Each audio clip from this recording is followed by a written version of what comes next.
Welcome to another episode of the Dentology podcast, where we discuss the business of dentistry. In this podcast series, we'll be discussing all the non-clinical aspects of dentistry, from Goodwill values, finance, marketing, how to buy and sell a dental practice, mindset, through to where you can invest your money in team management issues. My name is Andy Acton, and I'm joined by my co-host, Chris Strevens. Let's jump straight into it. So welcome to this special episode of Dentology, the business of dentistry podcast. And today, it is just myself and Chris. How you doing? I'm very good. It's very special. Andy, you are my guest.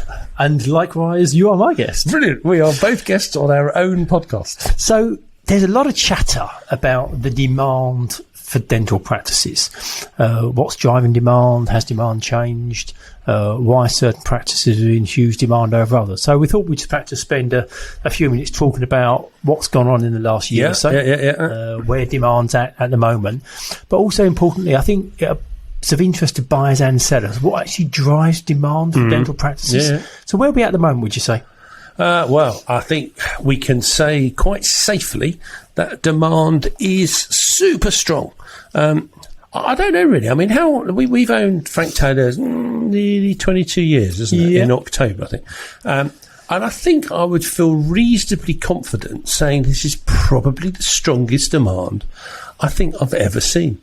I mean, what's your I think it is. I think as we've always kind of taken the view that when change happens and takes place, change always tends to spark movement in the market. And without a shadow of a doubt, when the original lockdown came in March 2020, associates who make up 99% of the buyers in the UK, they were kind of left high and dry. Definitely. There were no government grants available. Dental practices were shut, so they couldn't earn any money. And it left them feeling quite exposed and vulnerable. There was no earning potential, and for many of them they then took stock and said, well, is my long-term future in practice ownership? And we saw a significant increase in the number of dentists registering to buy a dental practice. Well, do you remember we had a couple of guys, didn't we, who that old adage that you should always have 3 months of your 3 months of your outgoings, expenses as savings, so as you can cope with 3 months. And basically, they just burnt through them. So they didn't have any money. And I think it's that has been definitely a contributing factor to the demand. And I think also for, those guys listening, don't listen to the people who tell you that the values are low and that banks won't lend, because guess what? They're the people who want to buy. And also from a buyer's point of view, the risk is if you're listening to people who are saying the banks aren't lending and the values are low, when you then go to view practices or you receive a prospectus, you feel you're going to put in a low offer because you've believed what you've heard, and you're going to miss out on a practice. And the reality is the majority of practices across the UK, there's more people wanting to buy them than there are practices available. It's simple, the economics of supply and demand.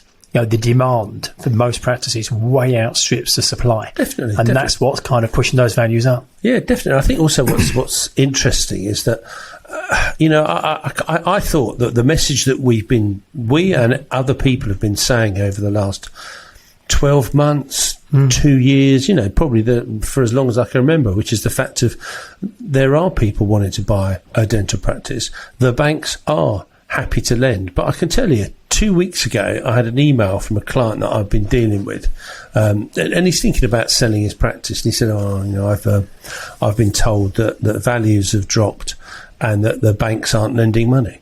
And I said, who have you been talking to? And I said, I bet you've been talking to a multiple or a corporate. And he came back and said, He didn't say yes or no, but the answer is, I'm pretty sure. And I get it. It's driving the price down. I was going to say, everyone's got their own business to look after, and everyone's got their own agenda. And if you're on the buying side, of course, you don't want to pay any more than you absolutely need to. And I guess our job is to value practice independently. And quite historically, Frank Taylor Associates, I'm sure it happens to the other brokers as well, we kind of get blamed for high values. And in essence, all we do is we reflect what someone's prepared to pay. And because of the increased demand, values go up. And because of that lockdown experience, for lots of associates, it scared them. And the reality is that owning a business, because dentistry is an intense business when you're a clinician working away. If you can get to an environment where you own an asset that can continue to reduce profit when you're not physically in the business, and by in the business I mean a dentist working clinically chairside, then that asset's going to produce a profit year on year for you. So ongoing, I can see why owning a business is attractive. Yeah, and I mean, if we circle back to that, your comment about, the values are high, that we overvalue. When you actually stand back and look at it, it's complete nonsense, isn't it? Us, and we can only go on our experience, we get paid when a deal completes. So the logic is it worth our time overvaluing practices to put to the market that we can't sell? Because guess what? It's a cost with no income. So it's not logical. If you actually truly think about it, the only reason that we would value high is because we think we can sell it for that. Because if we don't sell it, we don't get paid. And I just find that's a bit weird, really. I think also, whilst the demand is high, and there's lots of talk about, I need to buy a dental practice, I'm going to set up a squat, I don't want to be an associate anymore. I think there's a real risk that people jump on that bandwagon of ownership because that's what their mates are doing, that's what everybody else is doing. Yeah, definitely. And I just say to people, just really understand why you want to own a practice. Don't buy a practice because you got spooked through COVID. Don't buy a practice because your mate's got one. Don't buy a practice because you think it gives you elevated status. Really dig deep and understand why you own a practice, because we know we own a number of businesses. Owning a business is not an easy ride. No, it's not the safe and easy route to go down. There's challenges that come with owning a business, and if you want to own a business, then absolutely go for it. But I think understanding why you want to own a business is important, because I firmly believe that lots of the people who registered to buy a practice during those lockdown days, I'm not sure they're the right people to own a business, and I think it probably was a bit of a knee-jerk reaction. It was, definitely.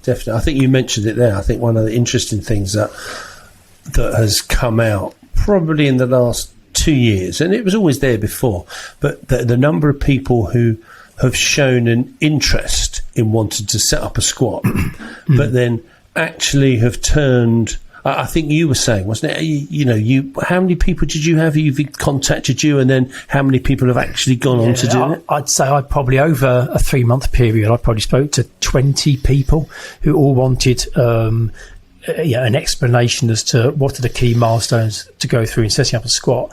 And the start point is, think about location and all the other bits and pieces, but also to just sketch out a very loose business plan and do a forecast. And 99% of people didn't get beyond that first stage. And I think it's because the idea is exciting. The thought is exciting.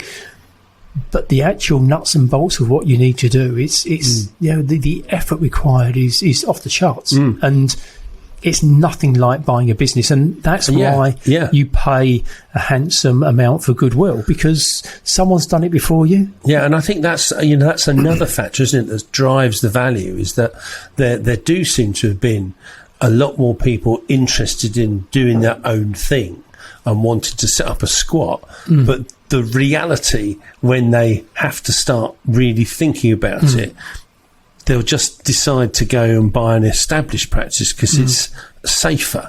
And I think that itself has also been another contributory factor to demand staying high for practice, because there weren't those number of people who wanted to set up squats. So you didn't get that sort of almost, I want to set up my practice. Yeah, it'd be great. Oh, no, it's a bit hard work. I'll tell you what, I'll buy another one. But I know several dentists who I've spoken to who initially thought they wanted to set up a squat, and now they're buying established dental practices. And I definitely know for one of them for sure, there's an increased appreciation of what they're actually paying for. And having looked at a squat as an option, now buying Goodwill, they better understand what it is they're buying. It's not just, it's a practice with patients. Everything that goes into it. Really, if you think about it, if you think that in I was just thinking, as you were saying about the finances, if you think to set up a squat, it's probably going to cost you a minimum $250,000, I'd have thought. Yeah, something like bottom end, yeah. So let's say you spend £250,000 on a Billy Basics squat. I mean, it will look nice, but you probably won't be able to fund that from the bank. So you're probably asset finance, which is maybe 4 years. So you've then got a repayment burden, even, 125, 62 grand a year before any interest. Whereas if you bought an established practice with an existing fee income, that 62,000 would probably pay you, would buy you a significantly more valuable established practice. So from a financial probably commitment, it's probably less and safer. Because it's not cheap to set up a squat. No, and it's that thing you say about the numbers as well. I also think something that's driving demand is the support of the banks. You know, lots of people thought that coming out of the pandemic, the banks were going to be cautious, not looking to lend, being quite careful over how they approach markets. But as we've seen, healthcare has always remained green light, and dentistry is kind of the darling of healthcare. Yeah. So the banks are continuing to lend, and I think that's given lots of prospective purchasers the confidence to move forward, because as we know, 99% of purchasers do need a bank loan. And if the banks aren't supporting the sector, then that becomes quite challenging. But they are supporting the sector, despite what different quarters are saying. They are supporting the sector. And they were quite positive, weren't they? I remember sitting on numerous webinars, as we both did, and people saying, banks aren't going to be funding money, blah, practice values, da, da, da. And we went down the route of saying, we're going to value before, as if it was before COVID, and if by the time we get to exchange, it doesn't look like that, we'll revisit it. And I remember the banks were quite comfortable that we spoke to, took the same view. And also, as that developed, do you remember that there was banks saying, if you get within 75, 60%, 65% of turnover, we'll probably go with it. So they were supportive from a very, very early stage. And I think, as you said, I think that created a confidence across the board that the banks aren't going to let you drop. And I think the other good thing is that the valuations, when the bank does its valuation, I would think the vast majority are coming out in line with where our valuations are, which is encouraging, because obviously if they weren't, then that causes a problem. I think the sales progression team was saying, I think it runs at about 96% of bank valuations match our own valuation sale figure, which is great. What's your take on, has there been a change in the demand for practices across the country? Because pre-COVID, it was always really centres around the large cities, and then you almost kind of had that concentric circles and ripple effect coming out of those major conurbations. Would you say that's changed in terms of demand? Yeah, definitely. I mean, the housing market's changed, isn't it? People, I'd be interested to see if the housing market stays as it is, but a lot of people working from home went and lived in the middle of nowhere, found out they didn't have a very good Wi-Fi signal, so they weren't really doing that great. I read an article a couple of months ago about some couple who'd moved, to the seaside or something, and now they've got to go back into the office. And the only way they can make the commute bearable is they both have to stay in a hotel for 2 nights a week. Wow. So you then add the cost of the hotel to your travel, and you're probably not saving money. Their quality of life will be better. But I think that's one thing that has definitely changed, is that the practices in those areas that traditionally we would have said would be unpopular have become popular. I'm not saying all areas, there's still areas that are, I think that the key thing is some of those ones that are more remote or maybe more touristy. I think the difference is that they're lifestyle purchases, not business purchases. Well, it's funny, we were talking on another episode to some guys about work-life balance and how that has changed for so many people, and that would fit with what you said, that some of the more rural locations and perhaps seaside type practices would meet that test, in that it's not just about work, it's putting yourself in an environment which gives you a good work-life balance. And also, minimises your travel time. Lots of people have an hour a day each way commute. That's 2 hours out of your day, where for most people it's just unusable travel time. Whereas if you can get a practice in a local area to you, that's a significant. You add that over a week, a month, or a year.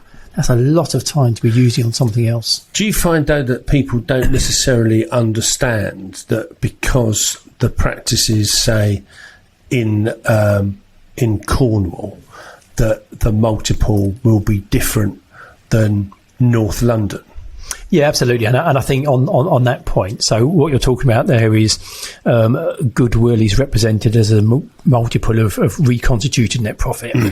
And even though we were just kind of talking up the rural locations, they still are at a lower level. And the top end and the bottom end of, say, a practice in Hertfordshire is still going to be significantly higher than the top end and the bottom end of a practice in Cornwall.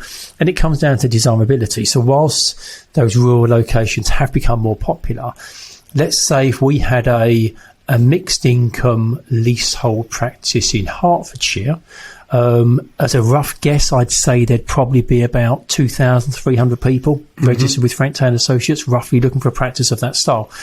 If you went to a mixed income leasehold practice in Cornwall, it's the same practice. Yeah, same profile. I think you'd probably be down at something like 350 people, something in that order. So you're looking at the audience is now only 15% of what it would have been in Hertfordshire, and that kind of sets that cap and collar in terms of that value. And I think you're right. I think people assume that countrywide it's just a multiple. It's one multiple, but the multiples vary significantly. But then from a value for money point of view, if you can move away or you don't need to be in one of those large cities, the value for money is amazing because very often the profitability is the same. You might be looking on the accounts profitability of 25, 28% and adjusted profit up into the mid-30s for both practices. But your living costs, your delivery costs and all the lifestyle that goes with it really works well. However, we know from the years we've been doing this that people are still not as keen to buy in rural locations as big cities, accepting you're going to be paying a handsome premium for those areas. That's right. I say and it's a classic demand and supply curve. That's if no one wants to buy your practice, then the answer is its value is limited. Yeah. If loads of people want to buy your dental practice, the value is what someone will pay for it. And I always think that's quite an interesting one as well. There's some practices that achieve a premium. I mean, I had one today, a conversation with a guy buying he put an offer in the practice. I think we put it on I think it was 3 million or something. And this guy said, well, we've done all our numbers, the best we can offer is 2.5. And I said, well, that's great, but we've already offers of asking price and above. And he was like, really? And I said, yeah. I said, but everybody will use their own model, whether it be an owner-manager, whether it be a partnership, whether it be a small multiple, a big multiple, a large corporate, whatever it might be. But they choose their number. I was going to say, his offer of 2.5 isn't wrong. No. By their own structure and systems and metrics and assessment, for them, it's 2.5. Somebody else has looked at it and they feel they can bring an efficiency in somewhere or cost saving or increased fees with additional services, whatever it might be. And they feel that practice is worth more. So value is always going to be what someone's prepared to pay for it. And as we know, when we value dental practices, it's a bit of science and quite a lot of art. And it's never going to be an exact figure. It's a guide. It's comparables, isn't it? I remember I remember one quite vividly. It was a practice that, I think it was a perio practice, or it might be an endo, I can't quite remember now. And it, based on where it was and based on the type of practice it was, we valued it at X pounds.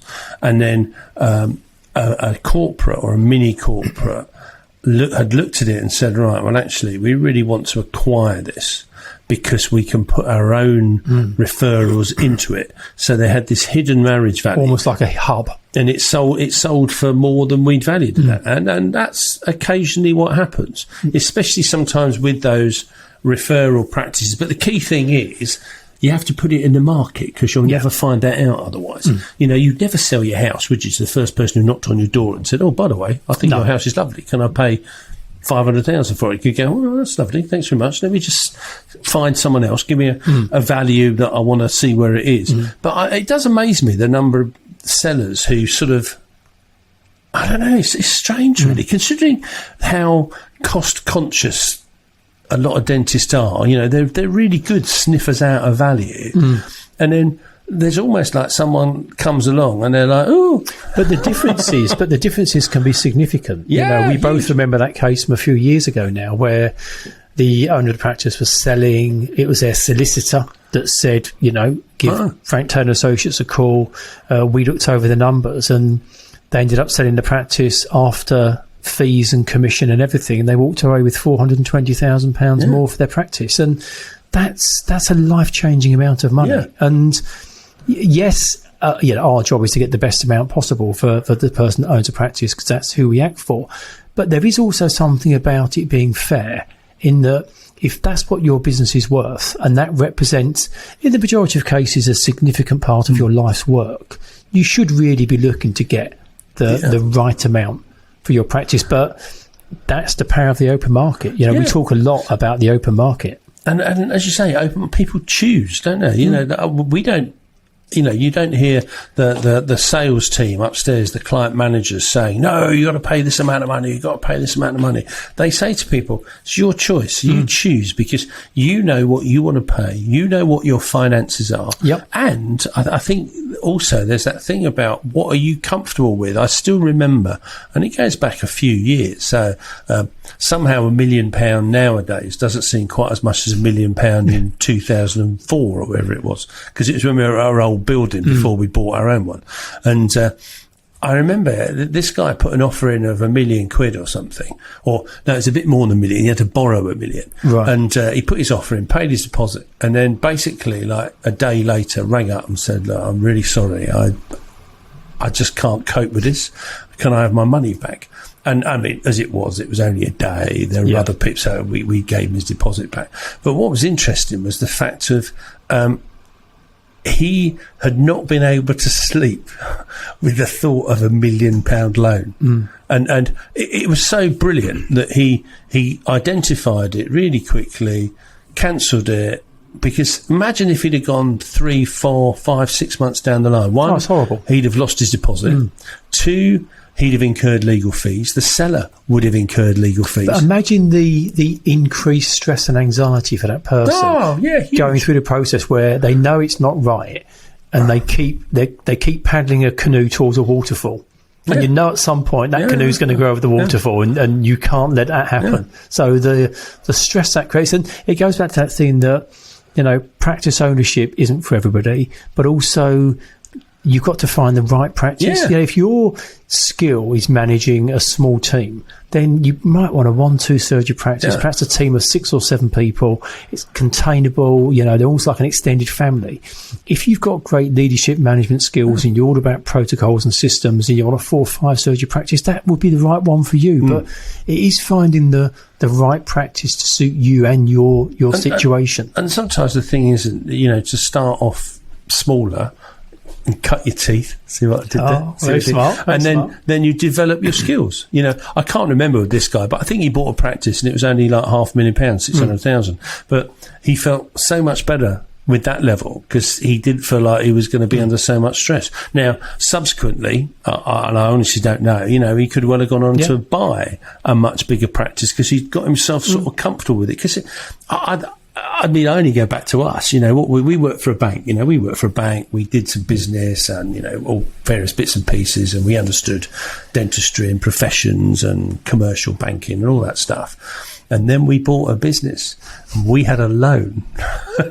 And I can remember it. It's all a bit different, isn't it? You know, it's very funny. It's great when you're looking at someone's accounts and bits of paper when it's not your money, but when it's your money that you've borrowed. Yeah, I think it's being an advisor where there's no consequences for the decisions and the actions that you're suggesting. When it's you and it's your loan and they're your team and it's their families that are dependent on the decisions you're making, and it's your family and my family, those decisions, they hang a bit heavier. And some people can cope with that, and some people thrive in that environment, and some people don't. And being comfortable with the risk and the reward is important, because I think you need to get comfortable with reward, because that has its own implications. But you've also got to be comfortable with risk, because being in business is risky. You will be making decisions on a hourly basis that will change the direction of your business, and that's not for everybody. Would you remember?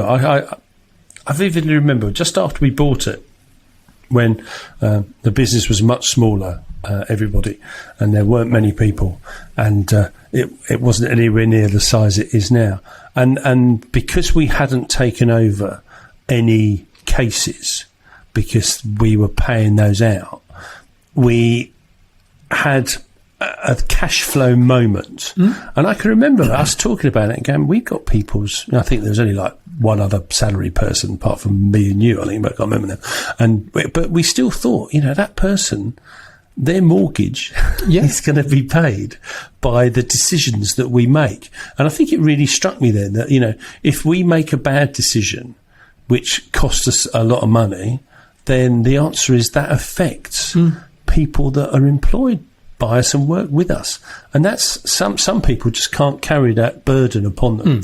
For you. But as time goes on, you get better at making decisions, because you have to. You have to. Well, what was that thing? Now you said something about, what was it, Barack Obama? What was that? Yeah, Barack Obama says 51%. Once you get to 51%, you should make a decision, because that's a majority. But also being brave enough and having the confidence in yourself to change your decision in light of new information. I think it's a great one. And that other bit, do you remember that bloke with the whatever that plane was, the Eurofighter, and he had that phrase where you just have to break the pencil. Yeah. And I think that's a great one, because we in the bank are taught to analyse, aren't we? And the danger is you can, analysis paralysis. Yeah. And I think sometimes when you look at these things, whether you're running a practice or whether you're buying a practice or whatever, you just have to break the pencil and say, right, that's it, I'm done. But also, lots of the decisions you make in business, whilst they feel enormous, it's rare that single decision is so huge it's going to ruin your business. Yeah, you can adjust and adjust and adjust. I think being able to stay nimble on your feet is the thing that helps you. Do you think the demand for dental practices is likely to change in the next year or so? I don't think so. I think there's a lot of talk, isn't there, about NHS practice. I'm giving up my contract. I'm going to sell my practice. And yes, it is happening, but at the moment, those practices that are being sold with NHS contracts are as popular as ever, if not more popular than they've ever been before. And I still think, I think it goes back, I'm an old fart in this world of dentistry. So I saw a contract in 1990. I saw the new contract in 2006. And every time, whenever there's a change, there's a lot of uproar, but dentists are really smart people and they work it out and then they turn it into an income generator for themselves.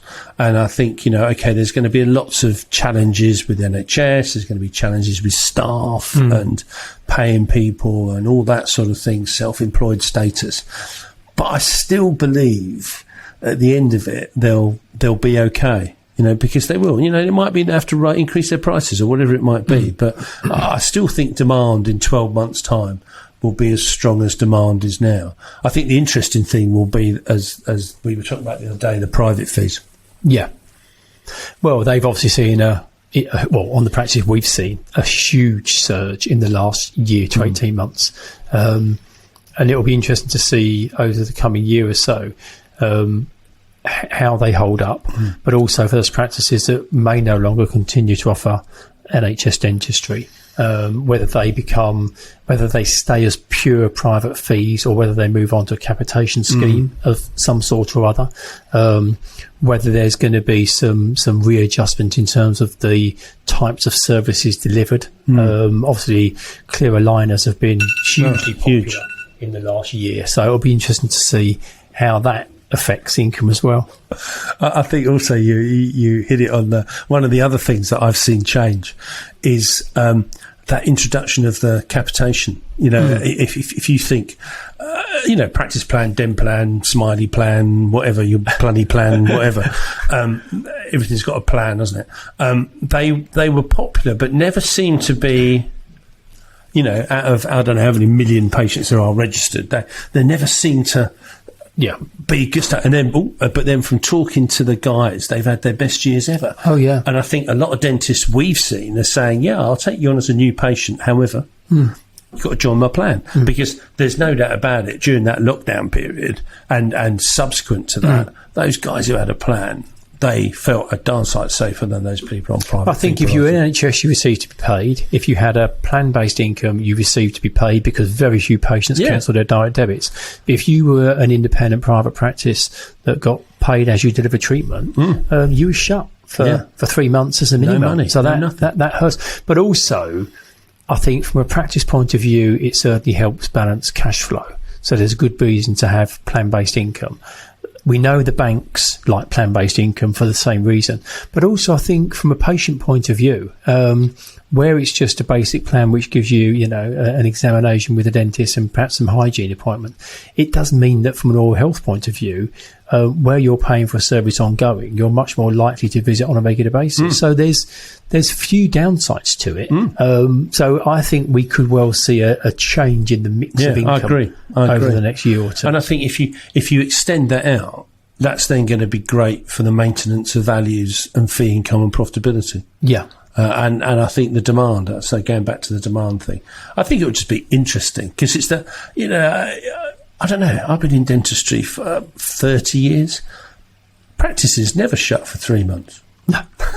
Oh, no. That's unheard of. Did have a practice, as far as I'm aware, I don't think ever since the establishment of dentistry, of practices, every practice shut for 3 months. Oh, remarkable. And on that particular point, I think, I think we found out as the same time as dental professionals found out, when it appeared on the ticker tape on the daily COVID briefing. Yeah. I think that's when people found out, which is remarkable and ridiculous at the same time. It's all about communication. But I think we're through it now. Demand's up, and I imagine it's going to stay there for a while to come. Yeah. No, I think it's good times. Good times. Yeah. Thank you for listening to this episode of Dentology, where we discuss the business of dentistry.